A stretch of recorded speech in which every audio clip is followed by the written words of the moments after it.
अस्सलाम वालेकुम ग्रेड 6। उम्मीद है आप सब खैरियत से होंगे। ग्रेड 6 आपका उर्दू का जो सबक है, आज सबक नंबर 18, मादरे मिल्लत तुझे सलाम। ठीक है, आपने सबसे पहले इस चैप्टर की बुक रीडिंग करनी है।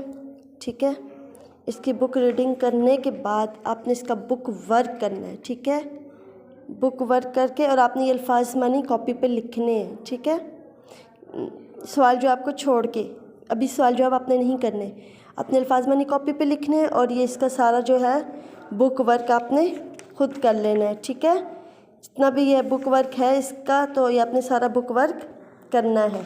बुक रीडिंग, अल्फाज मानी कॉपी पे, उसके बाद बुक वर्क। ठीक है, यहाँ तक आपका बुक वर्क है, ये आपने कर लेना है। ठीक है, सोच समझ के रीडिंग करके, तो उसमें से फिर रीडिंग करके उसके बाद आपने ये बुक वर्क करना है। ठीक है, आज का काम आपका बस इतना ही है। अल्फाज मानी अपने कॉपी पे लिखने हैं, सबक का नाम मेंशन करके नीट एंड क्लीन आपने ये काम करना है।